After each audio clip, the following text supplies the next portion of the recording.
पूरे आदर के साथ मैं आपको विनती करती हूं कि आप हमें संबोधित करें। इस मुल्क की सरहद को कोई छू नहीं सकता, क्योंकि मुल्क की सरहद है आपके आके हिंदुस्तान की आन बान शान। मोदी जी जनसभा को संबोधित करेंगे। छत्रपति शिवाजी महाराज की, छत्रपति संभाजी महाराज की, छत्रपति राजर्षि शाहू महाराज की। कृष्णा नदीच्या काठावर बसलेल्या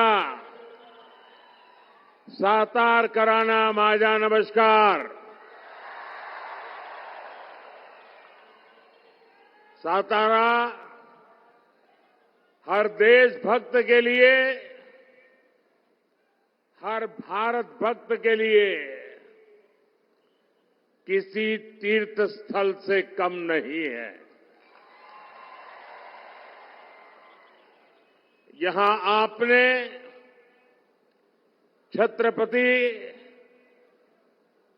उदयनराजे भोसले जी को उम्मीदवार बनाया है। मेरे साथी कहते थे कि मोदी जी सतारा आने की जरूरत नहीं, आप बहुत दौड़ धूप करते हैं, नहीं आएगा तो चलेगा। मैंने सामने से कहा, सातारा में भगवा पहले भी लहराता था और लहराता ही रहेगा। मैंने कहा नहीं भाई, मुझे तो आप सभी परिवारजनों के दर्शन की इच्छा है और मैं आज यहां आपके दर्शन करने आया हूं, आपके आशीर्वाद लेने के लिए आया हूं। और आपने जो भरोसा अपने इस सेवक पर जताया है, उसकी जवाबदारी मेरी है और इसलिए मैं आज यहां आया हूं। और ये जो मैं जोश उत्साह देख रहा हूं, इतनी बड़ी तादाद में माताएं बहनें आई हैं,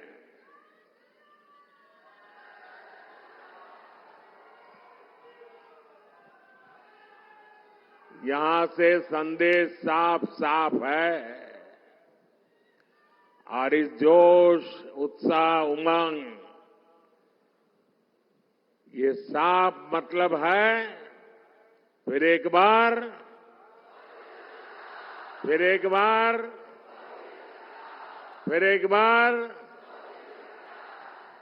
साथियों, ये मेरा सौभाग्य है, कुछ बातें याद आ जाती है जब यहां आता हूं तो। 2013 में जब भारतीय जनता पार्टी ने मुझे प्रधानमंत्री पद के उम्मीदवार के लिए घोषित किया, तब तो चुनाव घोषित नहीं हुए थे, लेकिन जब मुझे घोषित गया तो मैं रायगढ़ के किले पर चला गया।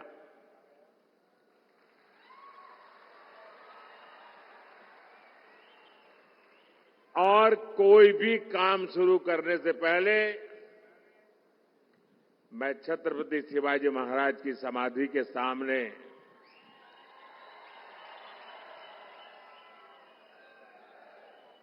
ध्यानस्थ होकर उस पवित्र भूमि पर बैठा था। और उस समय छत्रपति शिवाजी महाराज की उस समाधि स्थल से मुझे जो प्रेरणा मिली, जो ऊर्जा मिली, उस पवित्र माटी ने मुझे जो आशीर्वाद दिए, उसी की बदौलत मैं पिछले 10 साल उन्हीं आदर्शों, विचारों को जीने का प्रयास करता हूं आपके लिए। कुछ न कुछ करने का प्रयास करता हूं। साथियों, सातारा ने छत्रपति शिवाजी महाराज के सुशासन को देखा है। सातारा की ये भूमि शौर्य की भूमि है। आज मिलिट्री अपशिंगे गांव हो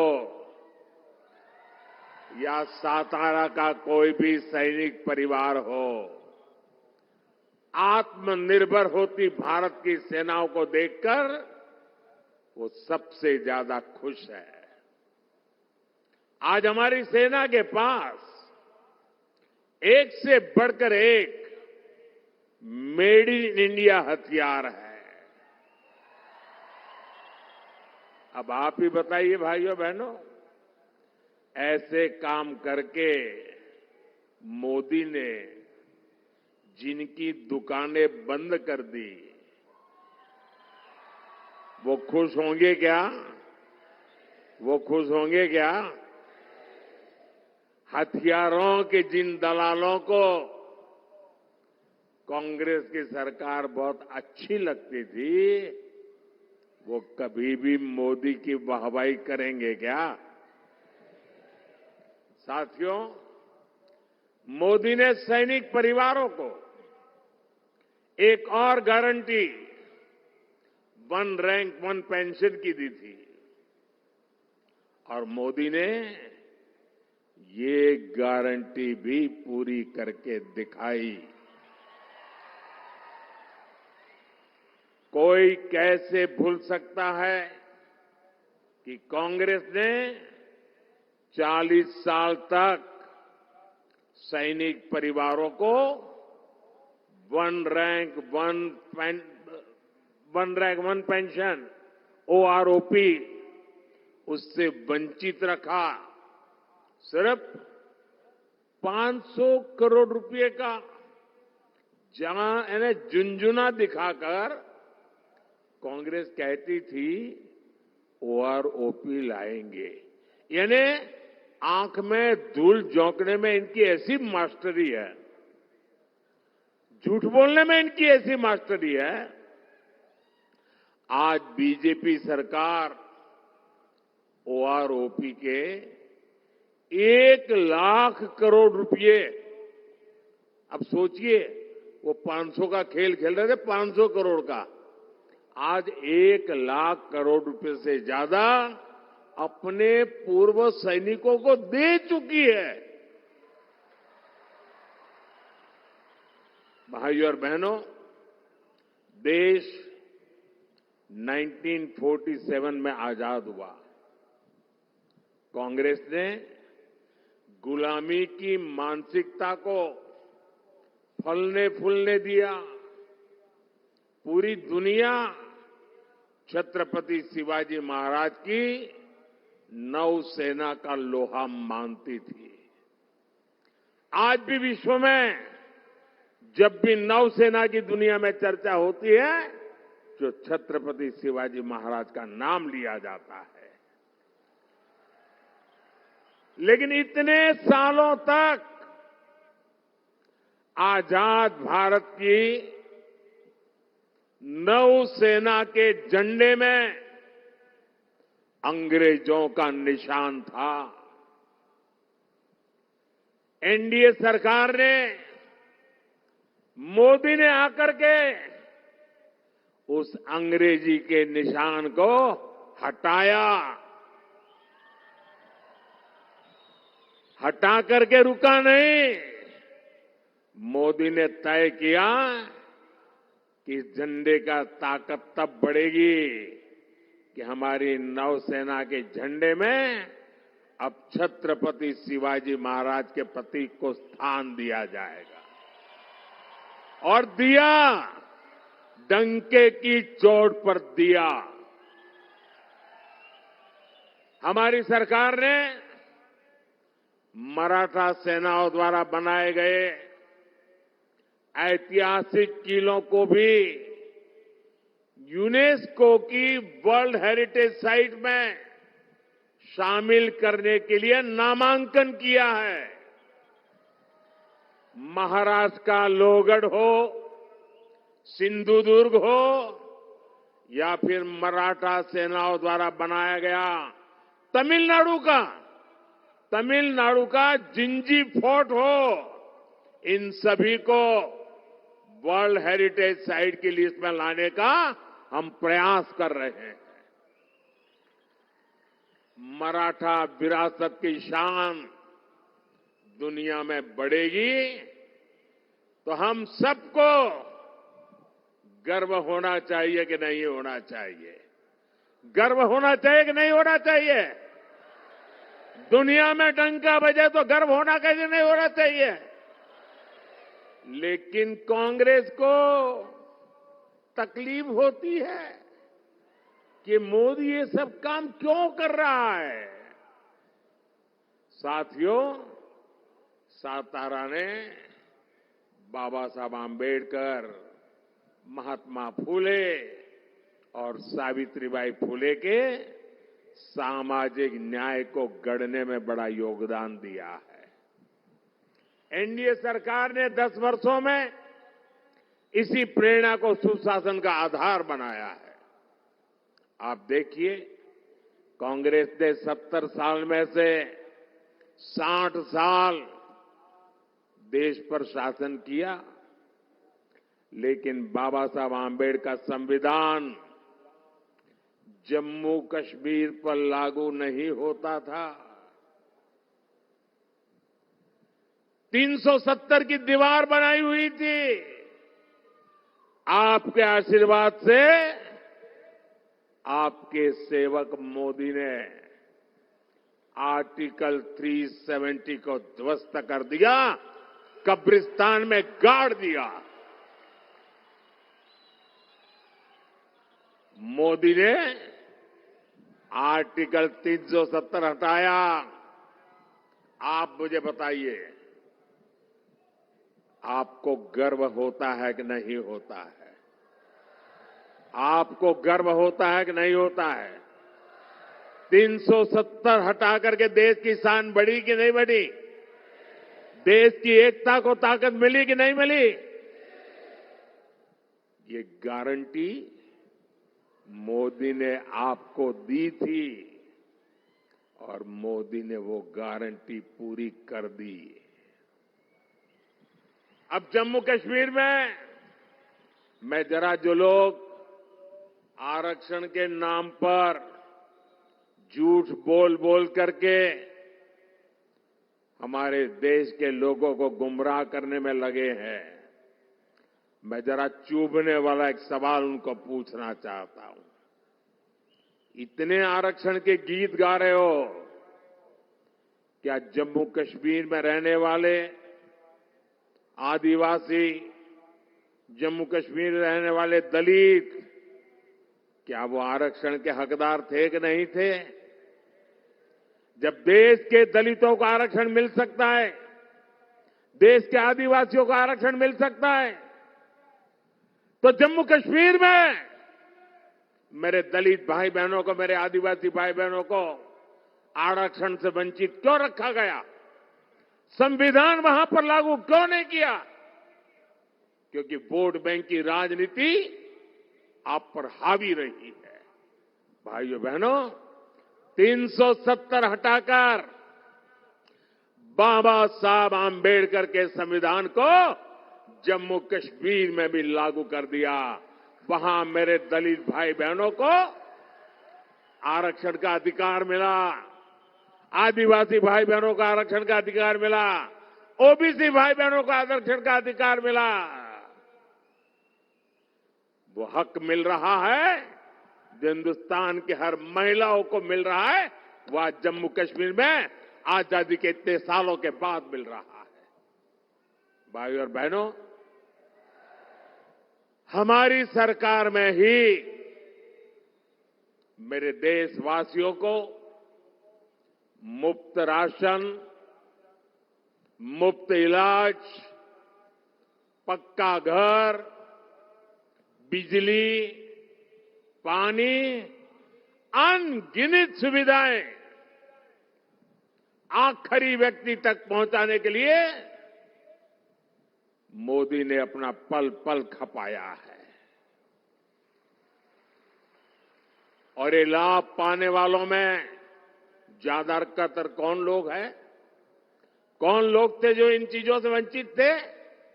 इन सारे लाभ को पाने वाले सबसे ज्यादा मेरे दलित भाई बहन हैं, मेरे आदिवासी भाई बहन हैं, मेरे ओबीसी पिछड़े परिवार हैं। अब बीजेपी एनडीए की सरकार इन्हें प्राथमिकता देकर काम कर रही है। साथियों, हमारी सरकार ने ही आरक्षण, जो पॉलिटिकल आरक्षण की व्यवस्था है, पहले जब अटल जी की सरकार थी तब उसका कार्यकाल बढ़ा दिया था, और जब मोदी को आपने अवसर दिया, मोदी ने फिर उस कार्यकाल को बढ़ा दिया। ये हमारा कमिटमेंट है। हमने ओबीसी कमीशन को संवैधानिक दर्जा दिया, लेकिन कांग्रेस के इरादे क्या है, ये हमने कर्नाटका में देखा है। क्या कर रहे हैं? छत्रपति शिवाजी महाराज की धरती से मैं आपको जगाने आया हूं भाइयों। ये क्या खेल कर रहे, जरा चौंक जाएंगे आप सुन करके। भारत का संविधान धर्म के आधार पर आरक्षण की मनाही करता है। बाबा साहब आंबेडकर धर्म के आधार पर आरक्षण की मनाही करते हैं, लेकिन उन्होंने क्या किया? कर्नाटका में ओबीसी को जो आरक्षण मिला हुआ है 27%, उन्होंने रातों रात सभी मुसलमानों को ओबीसी घोषित कर दिया। एक फतवा निकाल दिया, कागज पे थप्पा मार दिया, और रातों रात ओबीसी के हक के जो 27% आरक्षण था उसमें से डाका डाला और अधिकतम उन्हीं को दे दिया। अब कांग्रेस संविधान बदलकर यही फॉर्मूला पूरे देश में लागू करना चाहती है, लेकिन कांग्रेस और इंडिया गाड़ी वाले कान खोल करके सुन लीजिए, जब तक मोदी जिंदा है,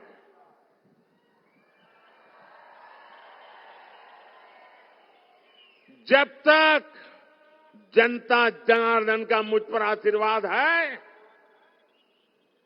धर्म के नाम पर आरक्षण लाने की आपकी कोशिश, संविधान को बदलने की आपकी कोशिश, मेरे जिंदा रहते आप नहीं कर पाओगे, लिख के रखना।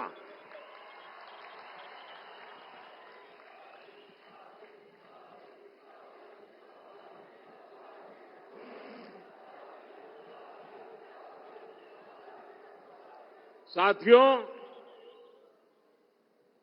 ये 21वीं सदी टेक्नोलॉजी ड्रिवन सदी है, और मैं स्वयं भी टेक्नोलॉजी का बहुत बड़ा समर्थक रहा हूं।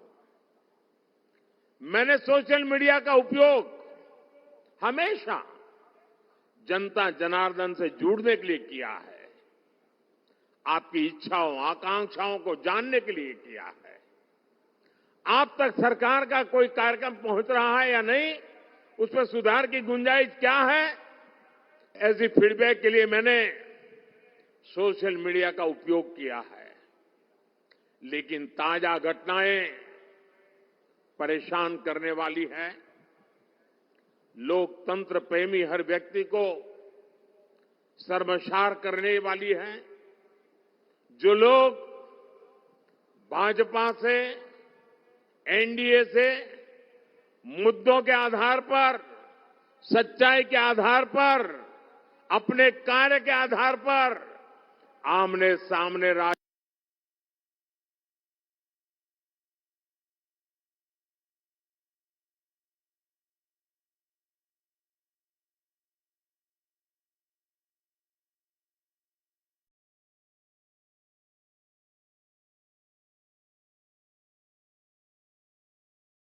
आर्टिफिशियल इंटेलिजेंस का उपयोग करके कभी मेरी आवाज, कभी हमारे अमित भाई की आवाज, कभी हमारे नड्डा जी की आवाज, कभी हमारे मुख्यमंत्रियों की आवाज, और जो कभी हमने सोचा भी ना हो, ऐसे वाक्य हमारे मुंह में रख करके आग लगाने की कोशिश कर रहे हैं। ऐसी खबरों से, ऐसे वीडियो से समाज के अंदर तनाव पैदा करने का षड्यंत्र चल रहा है। देश में अगर शांतिपूर्ण चुनाव चलते रहे तो इनके इरादे कभी भी सफल नहीं हो सकते और इसलिए आने वाले 1 महीने के अंदर अंदर देश में कोई बड़ी हरकतें करने का इनका इरादा है और मैं एक बड़ी गंभीरता से उन पर आरोप लगा रहा हूं। सामाजिक तनाव पैदा करके अनहोनी घटनाएं घटे, इसके खेल खेले जा रहे हैं और इसलिए मैं छत्रपति शिवाजी महाराज की सातारा की पवित्र धरती से देशवासियों को कहना चाहता हूं, मीडिया के मेरे साथियों को कहना चाहता हूं कि लोकतंत्र की भलाई के लिए, देश में सुख शांति के लिए, देश की एकता के लिए कृपा करके जो भी फेक वीडियो निकलते हैं उनको हम एक्सपोज करें।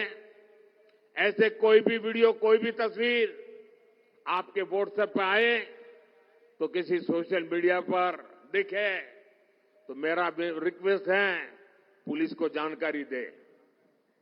उसको फॉरवर्ड करने से पहले सोचिए कहीं वो आपका भी नुकसान कर देगी, क्योंकि कानून बहुत कड़क है और मैं ही चाहता हूं कि निर्दोष नागरिक इसके शिकार हो जाए और इसलिए ये फेक वीडियो, इन सब से हमारे समाज को बचाना हमारा दायित्व है और ऐसे लोगों के विरुद्ध मैं इलेक्शन कमीशन से भी विशेष रूप से रिक्वेस्ट करता हूं कि आप उनके ओर के कठोर कार्रवाई करने के लिए कदम बढ़ाएं। सरकार पूरी तरह सच्चाई के साथ रहेगी, ये मैं देशवासियों को विश्वास दिलाता हूं। साथियों, हमारे यहां कांग्रेस ने स्वास्थ्य सेवाओं का ये हाल बना रखा था कि जिसको बीमारी हो जाती थी वो बदहाली तक पहुंच जाता था। बीमारी को बदकिस्मती मानने के अलावा कोई विकल्प बचा ही नहीं था। घर में किसी को गंभीर बीमारी हो जाती थी तो इलाज में खेत खलिहान तक बिक जाते थे, महिलाओं के गहने बिक जाते थे, कई कई 100 किलोमीटर दूर जाना पड़ता था, तब जाकर के कोई एक अस्पताल मिलता था। ये हालत बना रखी थी 60-70 साल के कांग्रेस के शासन ने। लेकिन मोदी ने स्वास्थ्य सेवाओं से जुड़ी परेशानियों को भाग्य के नाम पर नहीं छोड़ा। मोदी ने हर देशवासी को बेहतर स्वास्थ्य सेवाएं देने का संकल्प लिया। हमने देश में 20 से ज्यादा नए एम्स बनाए। बेहतर स्वास्थ्य सेवाओं का विस्तार करने के लिए हमने बड़ी संख्या में मेडिकल कॉलेज खोले। 2014 में देश में करीब 50,000 एमबीबीएस की सीटें थी, 50,000 डॉक्टर निकलते थे। आज हर साल 1 लाख से ज्यादा एमबीबीएस डॉक्टर्स पढ़ करके निकल रहे हैं। ये डॉक्टर छोटे शहरों, ग्रामीण इलाकों में भी इलाज का बड़ा माध्यम बन रहे हैं। आयुष्मान आरोग्य मंदिरों के जरिए आज गांव में स्वास्थ्य सेवाओं का विस्तार हो रहा है। यहां सातारा में लगभग 400 से ज्यादा आयुष्मान आरोग्य मंदिर बने हैं। अस्पतालों के बेहतर नेटवर्क के अलावा गरीब और इलाज का बोझ न आए, उन पर मुसीबतें न झेलनी पड़े, ये मोदी ने इसकी गारंटी दी। यहां सातारा में 15 से ज्यादा जन औषधि केंद्रों पर 80% डिस्काउंट से दवाइयां मिल रही है। जो दवाई 100 रुपए की कीमत है वो सिर्फ 20 रुपए में मिलती है। आज करोड़ों लोगों के पास 5 लाख रुपए मुफ्त इलाज का आयुष्मान कार्ड है। और मैंने एक और गारंटी दी है, आप घर घर तक पहुंचाना। किसी भी परिवार में, किसी भी जाति वर्ग विशेष, कोई भी परिवार, आपके घर में 70 साल की ऊपर के कोई जो भी व्यक्ति होंगे, अब उनकी बीमारी का खर्चा जो आपको करना पड़ता है, अब वो खर्चा आपको नहीं करना पड़ेगा, ये आपका बेटा मोदी करेगा। यानी कोई गरीब हो, मध्यम वर्ग से हो या उच्च वर्ग से हो, अगर 70 वर्ष से ऊपर का है तो आयुष्मान योजना के दायरे में आएगा और उसको लाभ मिलेगा।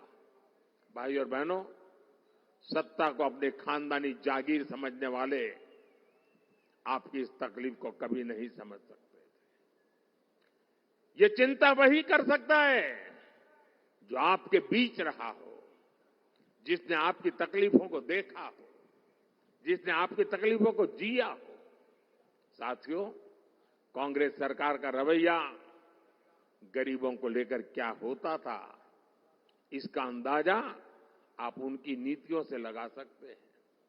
आज हमारी सरकार 80 करोड़ जरूरतमंदों को हर महीने मुफ्त अनाज देती है। और जब से कोरोना आया तब से चालू किया और आने वाले 5 साल की भी गारंटी दी है। एक भी नया पैसा लिए बिना मुफ्त अनाज देते हैं। लेकिन जब कांग्रेस की सरकार थी तब लाखों टन अनाज सरकार के गोदामों में सड़ता था, पानी में बिकता था और कांग्रेस सरकार उसे गरीबों को देने को तैयार नहीं थी, मना कर दिया था।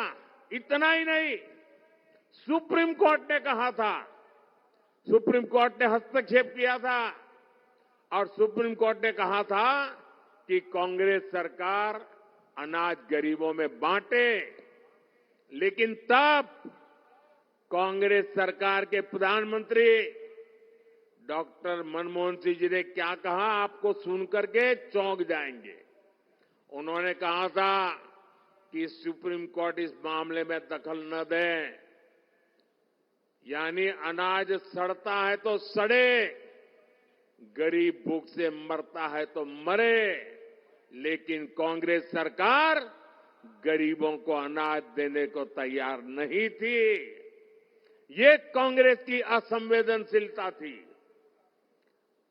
और इसलिए ही आज जब मैं 80 करोड़ जरूरतमंदों को मुफ्त राशन दे रहा हूं तो कांग्रेस को सबसे ज्यादा दिक्कत होती है।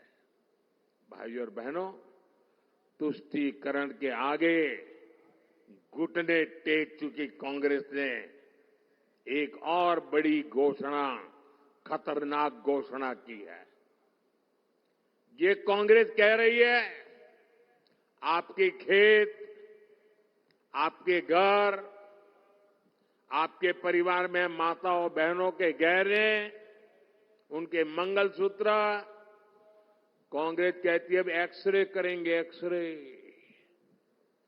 आपके लॉकर में क्या पड़ा है, एक्सरे करके देखेंगे। आपके घर में क्या पड़ा है, एक्सरे करके देखेंगे। यानी घर घर छापामारी करेंगे और आपकी संपत्ति जब्त करेगी। एक लिमिट से ऊपर आपके पास जो भी है उसको लूटने का कांग्रेस सरकार इरादा रखती है।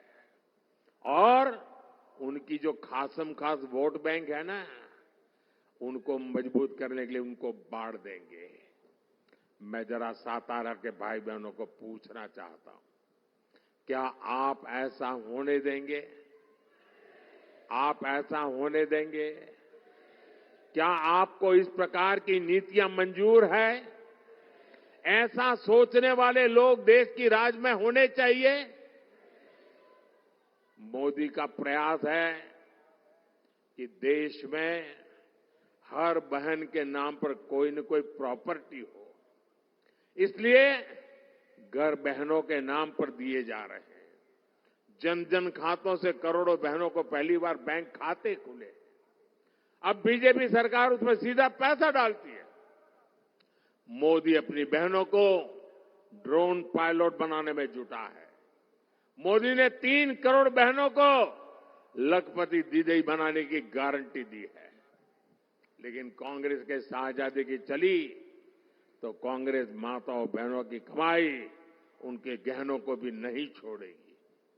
साथियों, मोदी का संकल्प हर बहन के घर तक और हर किसान के खेत तक पानी पहुंचाने का है। Lakshman Rao Inamdar lift irrigation scheme हो, तराली प्रोजेक्ट हो, टेम्पू लिफ्ट इरिगेशन प्रोजेक्ट हो, वांग इरिगेशन प्रोजेक्ट हो, ऐसी हर सिंचाई परियोजना महायुति सरकार की प्राथमिकता को दिखाते हैं। आने वाले 5 साल में ऐसे अनेक सिंचाई प्रोजेक्ट हम पर पूरा करेंगे। साथियों, हम खेती में सहकारिता का व्यापक विस्तार कर रहे हैं।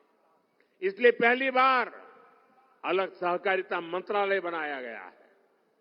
हमारी सरकार ने गन्ने के एफआरपी में रिकॉर्ड वृद्धि की, पहली बार शक्कर की एमएसपी तय की। हमारी सरकार इथेनॉल पर इतना जोर दे रही है, इसका सीधा लाभ गन्ना किसानों को हो रहा है। पीएम किसान सम्मान निधि के करीब 1500 करोड़ रुपए यहां सातारा जिले के मेरे किसान भाइयों के खाते में जमा हुए हैं। साथियों, बीजेपी अपनी विरासत को भी शान से आगे बढ़ाने में जुटी है। इसलिए जो हमारे किले हैं उनको भी सजाया संवारा जा रहा है। यहां कनेक्टिविटी पर बहुत काम हो रहा है। हम यहां जो हमारे आस्था के स्थान हैं, जो धरोहरें हैं, वहां आना जाना आसान बना रहे हैं। मेरा आपसे आग्रह है, 7 मई को हर बूथ पर कमल खिलाना चाहिए। भारी मतदान होना चाहिए।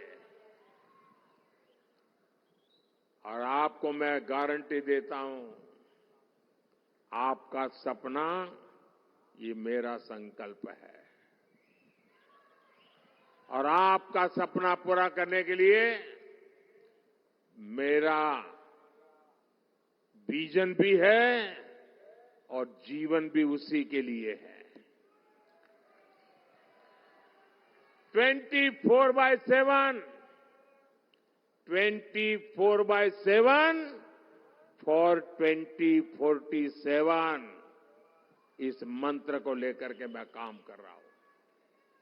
आप घर घर जाइए, मतदान के लिए लोगों को प्रेरित करिए, ज्यादा से ज्यादा पोलिंग बूथ पर ज्यादा से ज्यादा वोटिंग, पुराने सारे रिकॉर्ड तोड़ने के लिए गर्मी कितनी ही क्यों न हो, देश के लिए हम समय निकालें, मतदान अवश्य करें। क्या आप मतदान बढ़ाएंगे? घर घर जाएंगे, पोलिंग बूथ जीतेंगे? अच्छा, मेरा एक काम और करेंगे, मेरा एक पर्सनल काम करेंगे आप? जरा हाथ ऊपर करके बताएं तो मैं मानूं। करेंगे? करेंगे? अच्छा, घर घर जाइएगा और कहिएगा कि मोदी जी सातारा आए थे और परिवार के सबको नमस्कार कहा है। मेरा नमस्कार पहुंचा देंगे? हर परिवार में मेरा नमस्कार पहुंचा देंगे? बोलिए भारत माता की, भारत माता की, भारत माता की। बहुत बहुत धन्यवाद।